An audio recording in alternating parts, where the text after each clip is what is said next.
오늘은 저희가 로마서 6장 1절에 14절을 통해서 세례의 참된 의미, 세례의 참된 의미라는 제목으로 하나님의 말씀 증거하겠습니다. 오늘 말씀 저희가 부활절의 성찬을 좀 준비하는 마음으로 어떠한 마음으로 우리가 성찬을 준비해야 하는가, 그 의미를 좀 세례를 통해서 함께 살펴보고자 합니다. 우리는 이제 교단 헌법을 통해서 세례 교인만이 성찬에 참여를 하고 있습니다. 세례 교인이란 입교나 세례를 통해서 신앙을 공적으로 고백한 교인을 이야기합니다. 왜 세례 교인만을 대상으로 이렇게 성찬에 참여하게 하는가? 성경에 정확하게 세례 받은 사람만 성찬에 참여하라는 말은 없습니다. 그러나 이제 고린도전서 11장 27절 보면, 그러므로 누구든지 주의 떡이나 잔을 합당하지 않게 먹고 마시는 자는 주의 몸과 피에 대하여 죄를 짓는 것이니라. 그래서 무분별하게 이 성찬에 참여하지 말아야 할 것에 대해서 말하고 있고, 또 그러한 일은 자기의 죄를 먹고 마시는 것이다 라는 성경의 경고를 따라서 저희가 무분별하게 성찬에 참여하지 않도록 하기 위해서 공적으로 신앙을 인정받은 사람, 공적으로 신앙을 고백한 사람들을 성찬에 참여하도록 하고 있습니다. 그리고 그 역시도 성찬에 꺼리낌이 있거나 또 마음에 어떠한 불편함이 있는 그러한 경우에는 회개하고 돌이킬 수 있는 기회를 통해서 성찬에 참여하게 하고, 또 때로는 어떤 문제가 있는 경우에는 교회에서 성찬에 참여하는 것을 권징으로서 금하는 일들도 있습니다. 성찬과 세례는 사실은 깊이 있는 관련이 있는 것입니다. 세례란 것은 내가 예수 그리스도를 믿는다는 신앙의 고백을 공적으로 한 것이에요. 바로 공적으로 그 신앙을 고백한 사람이 이 성찬에 참여하는 그러한 제도를 봤을 때는 세례와 성찬이라는 것은 깊이 있는 관련성이 있다. 그리고 실제적으로는 이 둘은 사실은 큰 차이가 없는 그리스도의 구속 사역을 우리로 깨닫게 하는 그러한 표징의 증거로 쓰이고 있습니다. 그럼에도 불구하고 이 성찬에 대해서나 세례에 대해서 굉장히 사실은 가볍게 여기는 시대를 우리가 살고 있습니다. 너무나 쉽게 세례를 받을 수 있는 시대를 살아요. 그리고 정기적으로 행해지는 성찬에 나 자신을 돌아보지 않고 내 안에 있는 믿음을 돌아보지 않고 그냥 형식적으로 참여하는 이들도 많이 있는 시대를 보게 되어집니다. 그러나 이제 초대교회 때는 이 성찬이나 세례가 굉장히 큰 의미를 가지고 있었어요. 특별히 이제 이 세례와 관련해서 오늘 말씀을 드리면, 초대교회 사람들 중에서는 세례를 받지 않고 죽기 직전에 세례를 받는 사람들도 있었습니다. 그들이 왜 그랬냐면, 세례를 받은 후에 죄 용서를 받는데 그들이 생각했던 거예요. 그런데 그 후에 만약에 죄를 범하게 되어지면 그 용서받지 못하고 지옥에 갈 수 있다라는 어떻게 보면 이제 오해 때문에 이들이 죽기 직전에 세례를 받고자 했던 모습도 보게 되어집니다. 그러니까 이들에게 세례라는 것은 굉장히 중요한 의미를 가지고 있었던 것이죠. 물론 이제 그 잘못된 믿음에 의해서 그들이 그렇게 생각했던 것도 있지만, 사실은 그만큼 세례에 대해서 초대교회 때부터 많은 신앙인들이 굉장히 중요한 의미를 가졌다. 다만 오늘날 이러한 이 세례에 대해서 가볍게 여기고 또 성찬에 대해서 가볍게 대하는 우리의 모습들은 분명히 뭔가 좀 변화가 필요하다는 것을 우리가 생각할 수 있게 되어집니다. 세례나 성찬은 하나님께서 우리에게 은혜를 베풀어 주시는 특별한 은혜의 통로입니다. 그것을 가볍게 여긴다는 것은 그 특별한 은혜를 제대로 누리지 못한다는 말이 되어집니다. 오늘 그러한 안타까운 현실, 우리의 현실 속에서 먼저는 오늘 우리가 세례의 참된 의미를 돌아봄으로써, 또 참된 신앙의 고백 안에서 우리가 성찬을 제대로 잘 받을 수 있는, 또 그것을 통해 은혜를 참되게 누릴 수 있는 그러한 시간이 될 수 있기를 주님의 이름으로 축원드립니다. 첫 번째 한번 따라 보겠습니다. 은혜와 죄에 대한 오해. 오늘 말씀의 배경은 율법과 사실은 은혜에 대한 이야기를 하고 있어요. 그래서 우리가 읽은 본문 앞장인 5장 20절에 보면, 율법이 들어온 것은 죄를 더하게 하려 함이라. 그러나 죄가 더한 곳에 은혜가 더욱 넘쳤나니. 곧 율법을 통해서 우리가 죄를 깨닫게 되었기 때문에 율법을 알면 알수록 뭐가 더 많아져요? 죄가 더 많아진다. 그래서 율법이란 것은 죄를 더하게 하기 위해서 왔다라고 표현을 했어요. 근데 문제는 뭐냐면 그 죄를 우리가 용서받았어요, 안 받았어요? 받았어요. 그러니까 그리고 그 죄를 우리가 예수 그리스도 안에서 10%를 용서받았습니까? 20%를 용서받았습니까? 100%를 다 용서받았어요. 그러니까 이게 어떻게 되냐면 쉽게 얘기하면 100만큼의 죄를 지은 사람은 100을 용서받았어요. 200만큼 죄를 지은 사람은 200만큼을 다 용서를 받았습니다. 그래서 이 로마서 5장 20절은 뭐냐면 죄가 더한 곳에 은혜가 넘쳤다는 얘기를 하게 되어지는 거예요. 곧 율법을 통해서 죄를 깨달았어요. 그래서 내가 100만큼의 죄를 지었구나. 그러면 100만큼 내가 용서받았다는 은혜가 100만큼 되어진 거야. 내 200만큼 죄를 지었구나. 200만큼 용서를 받으면 200만큼의 은혜를 누리게 되어지는 거예요. 그래서 이 표현은 한편으로 사람들에게 오해가 될 수 있는 표현이기도 합니다. 왜 그렇죠? 은혜가 더 많기 위해서는 뭐가 더 많아야 돼요? 죄가 더 많아야 돼요. 그럼 죄를 많이 지으면 그러면 은혜가 더욱 넘치겠구나. 그런 잘못된 생각을 할 수 있는 부분인 것이죠. 사실은 이제 오늘 로마서 6장의 말씀은 그러한 오해에 대한 답변이며 그 잘못된 것들에 대한 바로잡음을 잘못할 수 있는 오해에 대해 바로잡는 부분이 담겨 있는 것이죠. 저도 어린 시절 이제 누가복음의 말씀을 읽으면서 그런 생각을 해봤어요. 누가복음 7장에 보면 예수님 비유 속에 500데나리온 빚진 사람과 50데나리온 빚진 사람이 있어요. 그러면서 둘 다 탕감해 주었는데 예수님께서 이 시몬 제자에게 물으셨어요. 누가 그를 더 사랑하겠느냐? 500데나리온 용서받은 탕감받은 사람과 50데나리온 용서받고 탕감받은 사람, 둘 중에서 누가 더 감사하겠느냐? 시몬이 대답합니다. 뭐라고 대답합니까? 많이 탕감받은 자입니다. 누가 예수님을 더 사랑하느냐? 많이 탕감받은 사람입니다. 그래서 제가 이 말씀을 읽고는 어린 시절에 내가 예수님을 더 많이 사랑하고자 하면 죄를 더 많이 지어야 되는가? 죄를 더 많이 지어가지고 더 많이 용서를 받아야 더 많이 사랑하는가? 라는 생각을 했던 적이 있습니다. 그러니까 이제 우리는 이런 식의 오해를 할 수 있어요. 예수 그리스도의 십자가의 이 은혜, 그 은혜가 넘치기 위해서 죄가 더 많아야 하는가? 이것은 꼭 그렇게만이 아니어도 오늘 그리스도인들 중에 그런 식의 생각을 갖고 있는 사람들이 있습니다. 무엇이냐? 많은 죄를 지어도 예수 그리스도께서 다 용서해 주신다.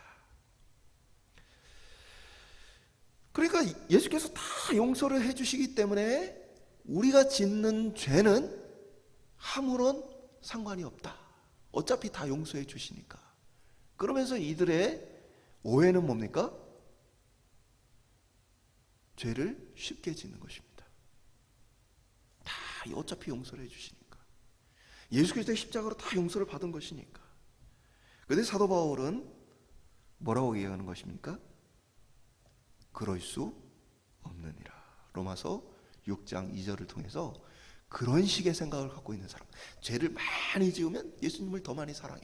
죄를 더 많이 지으면 은혜가 더 넘쳐. 우리가 죄를 짓더라도 어차피 용서를 받을 거야 라고 생각하는 그 사람들에 대해서 로마서 6장 2절을 통해서 그럴 수 없느니라. 이것은 매우 강한 부정의 표현으로 절대 그럴 수 없다. 절대 그런 일은 일어나지 않는다. 실제로 우리가 이제 장로교인으로 신앙생활 하는데 장로교인들은 구원의 확신이 있죠. 예수 그리스도를 믿음으로 말미암아 우리가 구원을 얻는다. 근데 그러다 보니까 사람들 중에는 오해를 하여서 죄를 지어도 괜찮다라고 생각하는 사람들이 있어요. 어차피 용서를 받을 거니까. 그래서 장로교인들 중에는 구원의 확신을 가지고 살면서도 죄는 마음껏 짓는다라는 그런 비난의 목소리가 있습니다. 그런데 그것에 대한 사도 바울의 답변이 무엇이냐? 그럴 수 없느니라. 절대 그런 일은 벌어질 수가 없다라고 선언을 하는 것입니다. 그렇다면 어떻게 해? 예수 그리스도를 믿고 또 신앙생활하는 우리에게 이러한 식의 일들이 나타날 수 없는가? 오늘 이 본문을 통해서 계속해서 함께 살펴보기 소망합니다. 두 번째 그럼 한번 따라해 보겠습니다. 왜 그럴 수 없는가? 한번 따라해 보겠습니다. 세례는 그리스도와 연합된 것을 선언하는 것이다. 그럴 수 없는 이유가 왜 그럴 수가 없느냐? 로마서 6장 2절을 보면은 쭉 어떻게 표현해서 그럴 수 없느니라 죄에 대하여 죽은 우리가 어찌 그 가운데 더 살리요. 그러니까 죄에 대해서 이미 죽었다라는 표현을 써요. 도대체 죄에 대해서 죽었다. 언제 죽었냐? 이 4절이 그걸 구체적으로 좀 더 설명을 해주죠. 그러므로 우리가 그의 죽으심과 합하여 세례를 받음으로 그와 함께 장사되었나니. 뭐라고 표현했어요? 우리가 세례를 받음으로 그의 죽으심은 뭐예요? 예수 그리스도의 십자가의 죽으심이죠. 그것과 함께 뭐예요? 함께 장사되었다. 우리가 세례를 받을 때에 예수님이 십자가에 죽으신 것처럼 우리가 그곳에서 장사되었다. 죽었다. 라고 표현해요. 세례라는 것은요, 그리스도와 하나 되는 일이에요. 그러므로 예수 그리스도께서 십자가에 죽으시는 그 죽으심이 나의 죽음이 함께 되어지는 것입니다. 로마서 6장 6절은 이거보다 조금 더 구체적으로 설명해 주죠.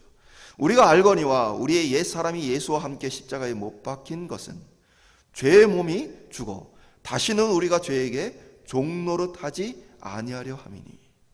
어려운 표현이지만 쉽게 얘기하면 원래 십자가라는 것은 우리가 하나님 앞에 죄인으로서 죽음을 당해야 하는 것이죠. 그리고 사실은 그것은 영원한 죽음을 상징하는 죽음입니다. 육체의 죽음입니다. 근데 그 죽음을 누가 대신 죽으신 거예요? 예수님 대신 죽으신 거예요. 그러니까 이게 놀라운 원리인데 예수님하고 나하고가 하나가 돼야 예수님의 십자가의 죽으심이 나의 죽으심이 되는 거야. 예수님하고 나가 하나가 아니면 예수님은 예수님의 죽음이고 나는 나의 죽음이에요. 이게 무엇의 원리입니까? 구원의 원리예요. 모든 사람이 구원을 얻는 게 아니에요. 예수님의 십자가가 세상 모든 사람의 죄를 다 대신 지신 게 아니에요. 예수님의 십자가의 죽음은 예수님과 함께하는 사람, 예수님과 하나 된 사람, 믿음으로 예수님을 영접한 사람, 바로 그 사람들을 위한 죽음이고 그 사람들을 위한 죄의 용서라는 사실입니다. 그래서 예수님은 우리의 죽음은 어떤 죽음이에요? 우리 죽음의 의미가 뭐예요? 하나님께 범죄함으로 징계를 받아 심판으로 죽는 거예요. 그러니까 하나님께 저주받은 죽음이에요. 그러니까 예수님의 십자가는 그 죽음이 하나님께 저주받은 죽음이라는 사실을 분명하게 하기 위해서 어떻게 합니까? 구약에 나무에 달린 자마다 하나님께 저주를 받았다. 이 말씀대로 예수님은 십자가라는 나무에 달려 죽는 방법을 통해서 이 죽음이 바로 하나님께 저주를 받아 죽는 죽음이다. 죄에 대한 대가다라는 것을 분명하게 보여주셨다는 사실입니다. 죄의 삭은 사막이라는 말씀과 같이 우리의 죄는 오직 이 사망으로만, 죽음으로만 이 빚을 갚아야 하는데 예수님께서 바로 예수님과 하나 된 우리를 위해 우리와 함께 그 십자가에서 그 빚을 갚으셨다. 그것이 바로 십자가의 참된 의미인 것이죠. 예수님을 믿는 사람, 예수님을 믿음으로 내 안에 예수님을 받아들인 사람, 그래서 예수님과 내가 하나 된, 연합된 사람, 바로 예수님과 내가 하나 되었다라는 이것을 겉으로 보여주는 행위가 바로 세례입니다. 세례를 받았다는 얘기는 예수님과 내가 하나가 되었습니다. 예수님이 내 안에 계십니다. 예수님의 죽으심이 곧 나의 죽음입니다 라고 고백하는 사람입니다. 예수님께서 죄값을 다 십자가에서 지불하셨으므로 이제 나는 더 이상 갚을 것이 없습니다 라는 이 선언이 우리의 세례 가운데 담겨 있는 것이죠. 예수님과 내가 하나가 되었다. 예수님께서 이것을 쉽게 비유를 통해 설명해 주시는데요, 성경에 이제 많은 곳에 이 부분들이 나타납니다. 무엇이냐면 접붙이기예요. 접붙이기. 오늘 본문 3절에도 보면 무릇 그리스도 예수와 합하여라고 표현되어 있는데, 이 합하여라는 말은 사실 전치사 에이스라는 헬라어가 쓰여서 이것은 안으로라는 뜻이에요. 그러니까 우리가 예수 그리스도의 그 안으로, 예수 그리스도가 우리의 안으로 라는 이 말을 합하여, 하나가 되었다는 말로 번역을 해놨죠. 이게 접붙이기와 똑같은 것이죠. 나무 두 개를 함께 접을 붙입니다. 접을 붙임으로 이것이 어떻게 되어집니까? 그러면 이제 인위적으로 이것이 원래는 서로 다른 나무인데 하나의 한 그루의 나무가 되어져요. 그러면서 이전에는 서로 각각 영향력 아래 있었다면 이제는 같은 뿌리에서 영양분을 함께 공급받고 함께 하게 되어지는 일이 나타나게 되어집니다. 이 신비로운 원리와 같이 뭐예요? 우리가 그리스도에게 접붙임 되었어요. 그리스도와 내가 이제는 분리되어지는 것이 아니고 이제 연결되어지고 하나가 되었다. 이것을 선언하는 것이 바로 세례입니다. 오늘날 사실은 이제 세례를 너무 쉽게 주는 분위기가 있지만, 사실 이제 교회가 한참 건강할 때는 그렇게 세례를 함부로 주지는 않았습니다. 청교도들은 세례를 받기 위해서 굉장히 오랜 시간이 걸렸어요. 예수를 믿고 내가 따르겠습니다라는 사실 고백만으로가 아니라 실제로 예수 그리스도와 하나가 되었는가, 진짜 예수와 하나인가, 이것을 교회가 확인을 하고 나서, 그러고 나서 예수 그리스도 하나 된 사람이다 라는 것이 인정되었을 때에 비로소 세례를 주었다라는 것이죠. 이 세례는 그러한 것에 대한 법적인 선언입니다. 외적인 선언이요. 이 사람은 이제 예수와 하나가 된 사람이다. 이제는 이 사람은 죄에서 죽을 자가 아니고 이제는 죄에서 벗어나 의롭게 된 사람이다 라는 것을 겉으로 선언하는 행위가 되어집니다. 6장 7절에 보면 이는 죽은 자가 죄에서 벗어나 의롭다 하심을 얻었습니다. 여기서 죽은 자는 뭐예요? 그리스도와 함께 죽은 신앙인들을 얘기해요. 그리스도와 함께 십자가에서 죽은 사람을 얘기하는 거예요. 그리스도 하나가 되어서 실제로 죽지는 않았지만 그러나 그리스도와 함께 죽은 자 된 사람, 그는 뭐예요? 죄에서 벗어나 의롭다 하심을 얻었습니다. 이게 굉장히 중요한 표현인데, 의로워졌다라고 표현하지 않고 뭐라고 얘기하고 있어요? 의롭다 하심을 얻었다. 의로워진 것은 아니지만 이미 의롭다라는 선언을 받은 것이다. 재판에서 중요한 게 뭡니까? 재판의 과정 다 중요하죠. 그러나 가장 중요한 건 선언이에요.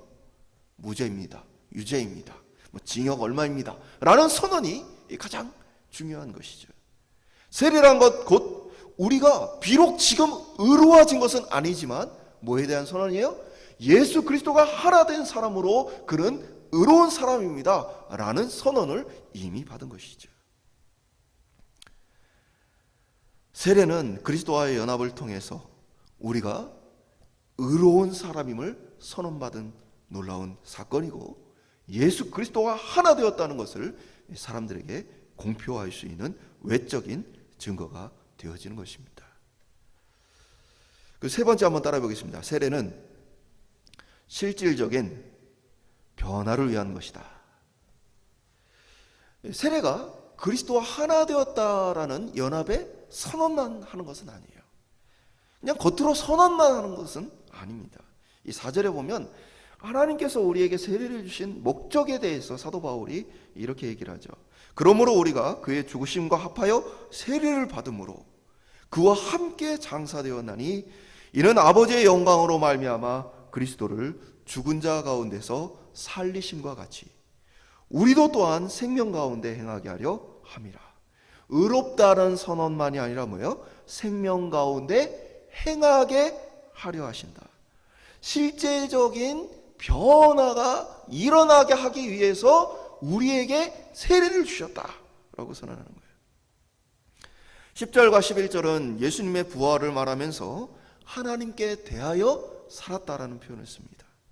하나님께 대하여 살았다라는 건 어떤 의미일까요?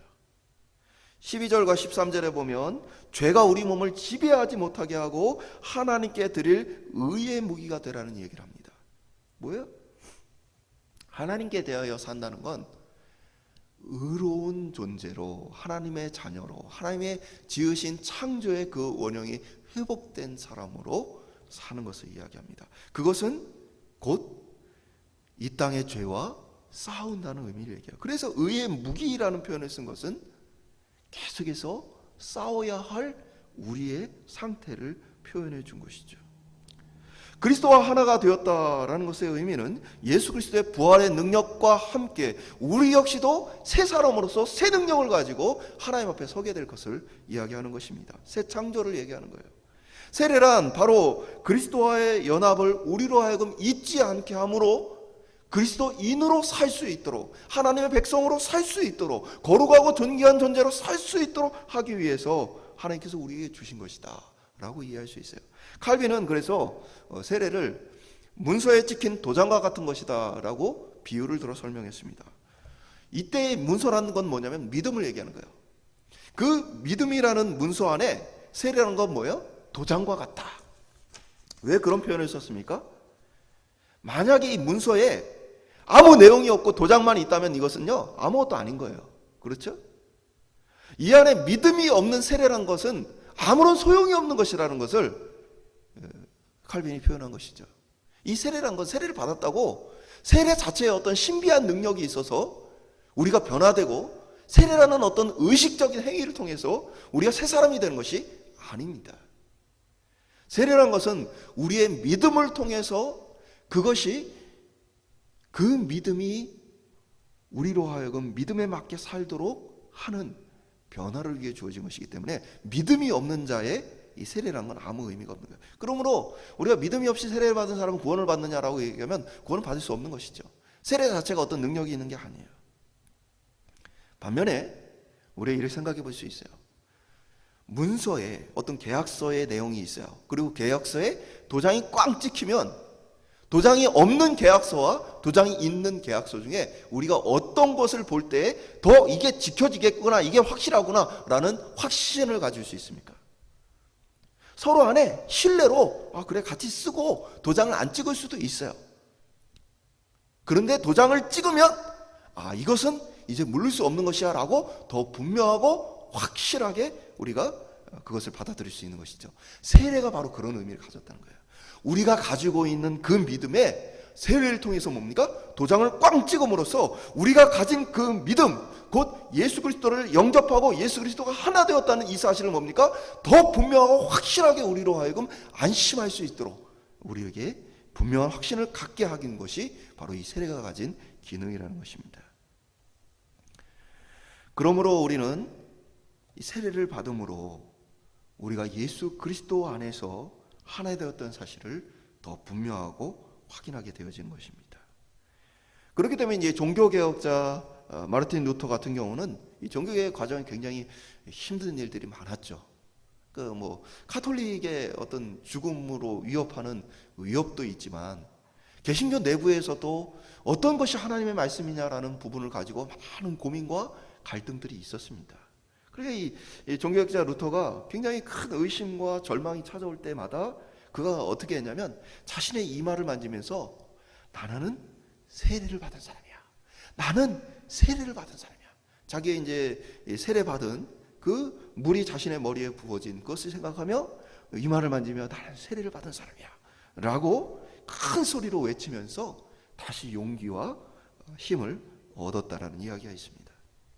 왜 그랬겠습니까? 내가 예수를 믿은 것이 헛것이 아니야. 내가 예수와 하나 된 것이 헛것이 아니야. 내가 예수를 믿었고 예수와 하나 된 사람이야. 예수님이 내 안에 계시고 나와 함께 계셔 라는 이것을 자신이 받은 세례를 통해서 잊지 않고 또 기억하고 또 기억하는 것을 통해 믿음을 따라 살게 되어지는 삶의 변화를 나타나게 되어진 것이죠. 곧 세례란 하나님과 우리 사이의 관계, 예수 그리스도와 우리 사이의 이 관계를 연약한 인간은 잊어버리기 쉽고 또 그것을 붙들기가 때로는 어렵기 때문에 우리의 육체의 경험을 통해서 분명하고 확실하게 이것을 또 떠올리고 떠올릴 수 있도록 하는 바로 실질적인 변화를 위한 은혜의 수단이라는 사실입니다. 포기하지 말라고, 낙심하지 말라고 우리에게 주어진 것이 바로 이 세례라는 것입니다. 한번 따라 볼까요? 나는 세례를 받았어. 내 안에 그리스도가 계셔. 사랑하는 여러분, 나는 세례를 받았고 나는 믿음으로 그리스도를 받아들였고 예수 그리스도와 내가 하나가 되었다는 이 사실을 우리가 이 세례를 통해서 확인할 수 있게 소망합니다. 그럼으로써 세례를 받은 그리스도인들은 내 안에 계신 예수의 능력으로 나는 일어날 수 있어. 내 안에 있는 예수의 능력으로 나는 죄와 싸울 수 있어. 나는 이겨낼 수 있어. 라는 이 믿음의 고백을 가지고 사는 사람입니다. 그런데 이 세례를 받은 그리스도인이, 예수 그리스도와 하나가 된 그리스도인이 다시 죄를 지으며 어차피 용서해 주실 거야 라는 것으로 예수 그리스도의 십자가를 자신의 죄 짓는 것의 핑계로 삼을 수 있느냐? 절대 그럴 수 없다는 것입니다. 우리 자신의 연약함을 핑계로, 죄 짓는 핑계로 삼을 수 있느냐? 그럴 수 없다는 것입니다. 왜요? 세례를 받았다는 것은 우리 안에 예수 그리스도가 살아계시고 예수 그리스도의 십자가의 죽으심과 함께 우리의 모든 죄의 정욕은 그 안에 함께 십자가에 못 박았고 우리는 예수의 부활과 함께 그 능력으로 하나님 앞에 서게 된 존재임을 그들이 알았기 때문입니다. 그러므로 세례를 받은 그리스도인들은 어떤 마음과 하나님의 뜻을 가지고 살아갑니까? 내가 하나님의 합한 자로 육신의 정욕과 죄와 싸우며 하나님 앞에 살아야 되겠구나 라는 결단과 각오를 가지고 살게 되어 있다는 거예요. 물론 우리가 이 땅에 있는 동안 계속해서 싸워야 된다는 이 표현은 우리가 완전하지 않아요? 완전하지 않아요.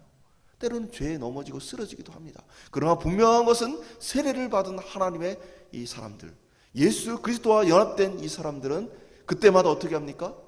다시 일어나고 다시 회복하고 다시 도전하겠다는 마음을 가지고 일어난다는 거예요. 그들이 죄를 가볍게 여기거나 핑계로 삼는 일들은 결코 벌어질 수 없다는 거예요. 왜요? 형식적인 세례를 받았다면 그럴 수 있지만 진정으로 세례를 받은 이고 그 안에 예수 그리스도가 살아계시다면 그런 식의 생각은 일어날 수가 없다. 그런 식의 판단은 할 수가 없는 것이다. 그 사실은 예수 그리스도를 제대로 그 안에서 경험하지 못했기 때문에 나는 구원 얻었어 하면서 이제는 구원 받았으니까 마음껏 죄를 짓고 살아야 되겠구나 라는 생각을 하게 되어진 것이죠.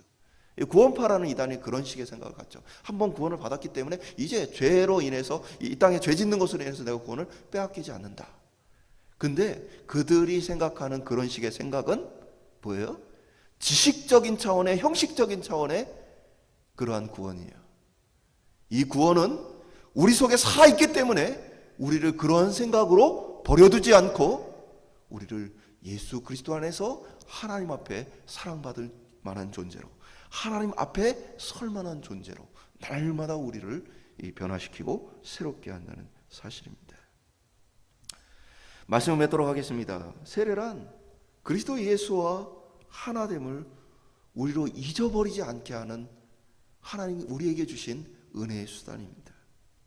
세례 자체가 신비한 능력이 있는 것이 아니라 그 내용, 곧 예수 그리스도를 믿음으로 그리스도 예수 안에서 나와 그리스도가 하나가 되었다는 이 내용을 다시 떠올리고 생각하게 하는 것이 바로 우리의 세례입니다. 사랑하는 여러분, 어떤 이들은 이러한 확고한 신앙의 고백을 하지 못한 상태에서 세례를 받기도 합니다. 그래서 제가 세례 다시 받고 싶다고 저에게 찾아온 청년들이 많았어요. 세례의 의미가 이런 것이다 라고 얘기하니까, 목사님, 저는요 세례를요 그냥 정신없이 받았어요. 그냥 시간이 지나고 교회에서 이렇게 문답하고 그냥 그래서 해야 되는 줄 알고 그냥 받았어요. 심지어는 군대에서 초코파이 먹으려고 세례 받았어요. 그러면서 정말로 내 신앙의 고백 안에서 다시 세례를 받고 싶어요. 막 그러면서 찾아오는 사람들이 많이 있어요. 이런 사람들이 제세례 받으라고 얘기하는데, 세례는 다시 받을 필요가 없어요. 세례 자체가 신비한 능력이 있는 게 아니에요. 세례를 주는 사람의 어떠한 공로가 있는 게 아니에요. 세례는 하나님께서, 예수 그리스도께서, 성령께서 우리에게 베푸시는 은혜의 수단입니다. 내가 육적으로 세례를 받은 그것으로 인해서 어떻게 세례를 받았냐, 어떠한 마음으로 세례를 받았냐, 이것이 중요하지 않고 뭡니까? 세례를 받은 그 믿음의 고백이 내 속에 지금 있는가?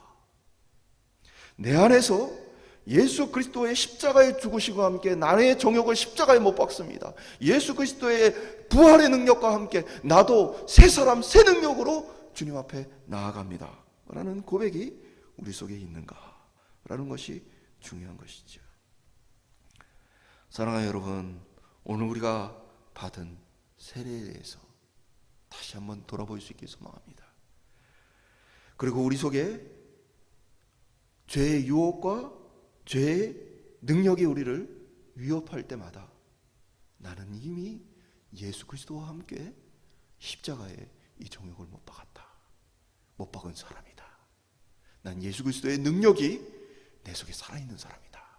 이 사실을 기억하고 이겨낼 수 있길 소망합니다.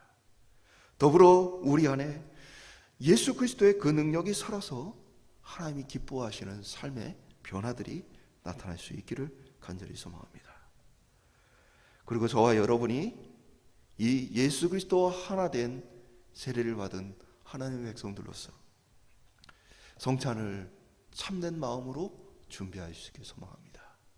남아있는 기간 동안 죄를 분별하여서 죄를 멀리하고 하나님 기뻐하시고 원하시는 그 모습으로 내가 주님을 닮기를 원합니다. 주님의 새로운 그 창조의 능력으로 내가 변화되기를 원합니다 라는 이 고백을 가지고 이 성찬을 준비함으로 올해 우리가 함께 받아먹는 떡과 포도주는 그 속에 하나님의 성령의 역사가 있고 예수 그리스도의 은혜가 넘치는 그러한 성찬이 될 수 있기를 주님의 이름으로 간절히 축원드립니다.